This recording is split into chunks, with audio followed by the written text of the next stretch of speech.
Right, so question 422 is about two parts of a space probe that are apparently uniform spherical objects. And what the question is asking us to do is to calculate the gravitational force that acts between them. So if you have two objects, they each exert a gravitational force on the other. And when they're spherical objects, we can use Newton's law of gravitation to quite easily calculate what that gravitational force is. So here, let's just draw the situation. We've got one part of a space probe, which I'll say has mass m1, and we have another part of the space probe which has a different size, or at least it weighs more, and I'm going to call that m2. And we're told that the distance between the centre of these two objects is d, which is apparently 12 metres.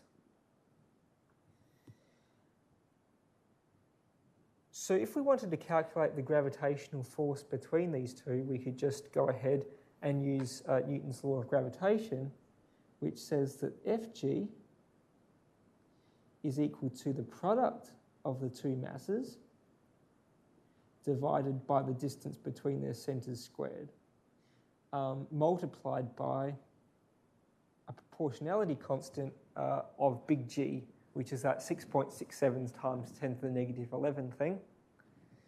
And so if we knew what the two masses were, since we know the distance between them, we could just go ahead and calculate the force.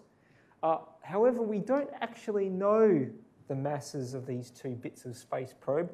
What we know is how much they weigh on Earth.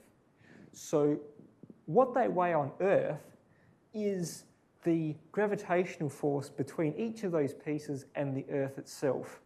And so we could actually use this equation here to figure out what that force is between each of those pieces and the Earth when they're sitting on the Earth. But what that would boil down to is just that their weight is equal to their masses times by that 9.8 thing. So in this case, we can just say that the weights of the two objects on Earth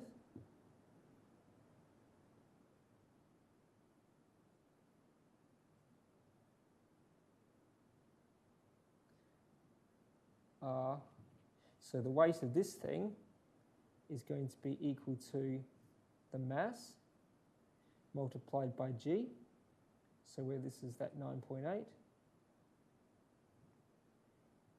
and that's in newtons per kilogram, or meters per second. It's the same thing. So what this is telling us, this 9.8 in fact tells us that if we have any object near the surface of the Earth, then for every kilogram of mass that it has, it will experience 9.8 newtons of force due to the gravitational pull of the Earth. And similarly for the other object, we're going to have W2, which we're also told a number for, is equal to that.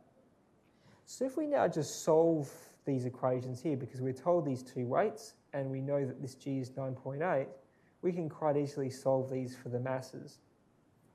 So what this tells us is that the mass of this guy is just equal to its weight divided by 9.8, and the mass of the other one is just equal to its weight divided by 9.8.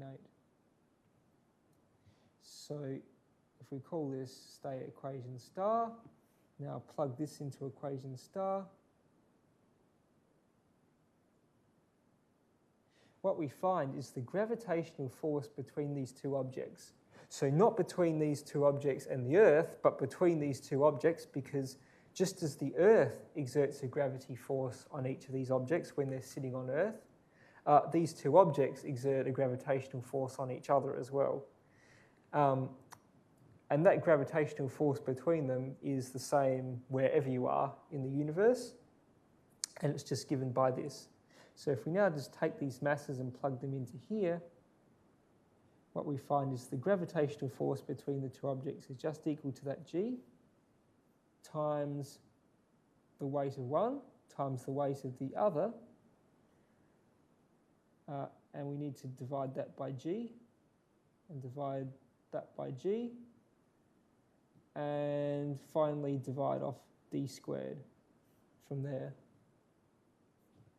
And so if we just rearrange this to make it look a bit nicer, we have that this is w1 times w2 divided by g squared times d squared in the denominator.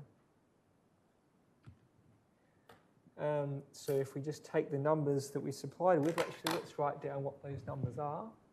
So the numbers we have is that the weight of object 1 on Earth is 11,000 newtons. The weight of object 2 on Earth is 3,400 newtons. And the distance between them is 12 meters. And that g we can just look up in the textbook. It's 6.67 times 10 to the minus 11, so let's just dump that into the calculator.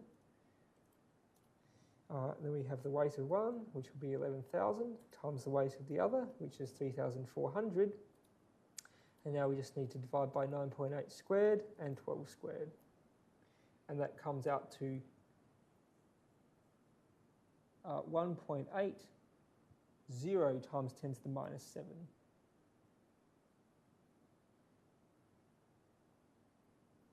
Newtons,